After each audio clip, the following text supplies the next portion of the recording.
Water. Fantastic hypothesis was put forward. A hypothesis that could explain water's unpredictable behavior. Water has memory.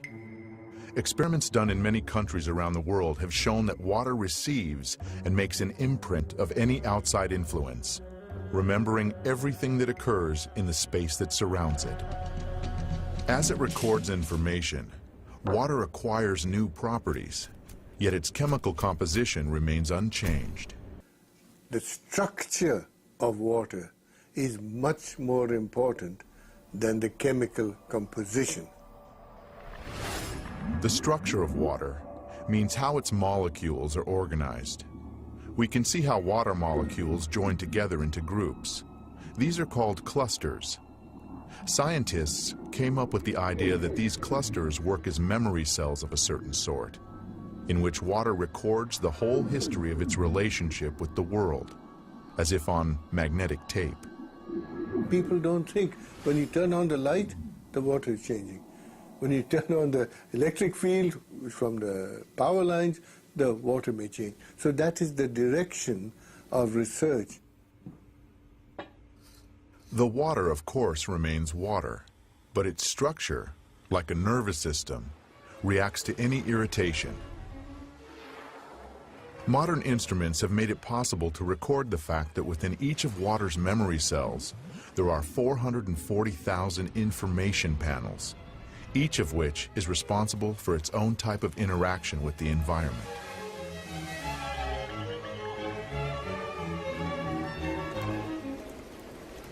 If you consider a cluster as a group of specific molecules, then it can survive only a short amount of time. But if you consider it as a structure whereby molecules can leave and other molecules come in, the cluster can last effectively for a very long time. The stability of the cluster structures confirm the hypothesis that water is capable of recording and storing information.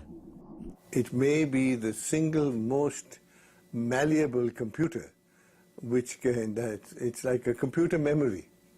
It's the memory of information. It is well known that the water supply in many large cities is a closed-loop system. After undergoing aggressive chemical purification and passing through powerful filters, the water in these systems is returned to our homes, still remembering the chemicals and the violence it was subjected to. Even stronger, however, is the informational pollution that the water accumulates as it flows down miles of long pipes through thousands and thousands of houses and apartments. In nature, rivers and streams always flow along a smoothly curving course.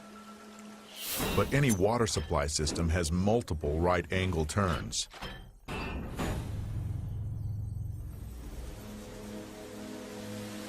The natural structure of the water breaks down more and more with each such turn.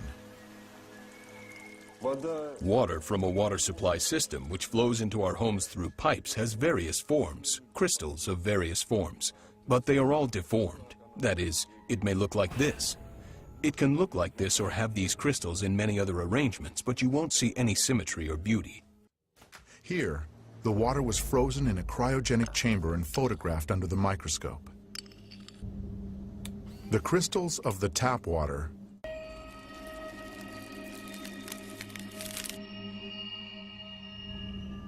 the crystals of the structured water.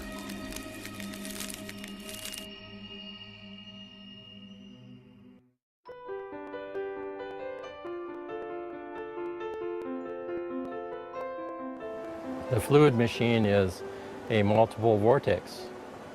It makes the water spin in both directions simultaneously at multiple times.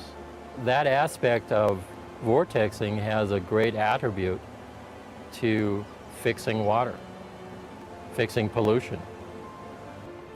Water is the machine. No moving parts, no chemicals, no magnetics, nothing in there to interfere with it. Water works upon itself, just like this river behind us. The water is working on itself, cleaning itself. It has geometric forms in it, flow form devices basically that cause the water to extremely, in a very short period of time, structure itself. Structured water is water in nature, just like the water behind me running down the river. If you take a gallon or 10 gallons of water and dump it in a mountain stream at the top of the mountain and collect it at the bottom, the water is structured. Structured water is free of memory. It has a balanced pH. The main contingent of structured water is life force energy. And that life force energy comes down to the water molecule itself. The water molecule has the power, the individual mandate to protect life, and that is to protect it from the things that are adverse to life, and to generously provide the things that are good for life. And the way it does that, the things that are adverse to life are pulled to the inside of the water molecule and shielded from life itself. Everything takes less water when it's structured, about 30% less water. In everybody's home are devices that you have to constantly tender, you have to constantly feed. I'm building and putting out a device that is one time. You buy it one time, you put it on wherever you want to put it, it'll never wear out. It has no moving parts. The water itself is the moving part. It is the machine. It is what brings the water to that place of being free to do what it's meant to do. Make life absolutely perfect. When you have a structuring water device on your home, it provides everything that you do with structured water. Your ice machine, your gardens, your plants, your animals, your swamp cooler, everything is provided with structured water. It assimilates the things that are bad for life. Chlorine is bad for life. Fluoride is bad for life. The toxins are bad for life. From this small fluid machine, you will consume the water with the toxins inside of it. And if there's still room in the water molecule, it'll start pulling those things that are in your body into it as it's passing through you. It will detoxify your body. The water molecule can't be broken down. All you get from the water is what's on the outside, what is usable to you. Structured water only pulls things from the body that are bad for life. It gives freely and fully all the things that are good for life.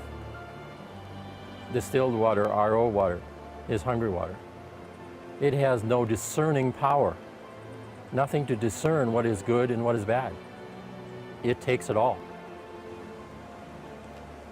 The neat thing about structured water is it's balanced. It's absolutely balanced. And it's the balance of nature that brings us to that place of doing what we're meant to do, of being what we're meant to be, of being in joy. When we all come together and we all think, we all are in joy, basically, and we are doing what we're meant to do, then it will be just like this river. It'll be in the flow. We'll be in the flow.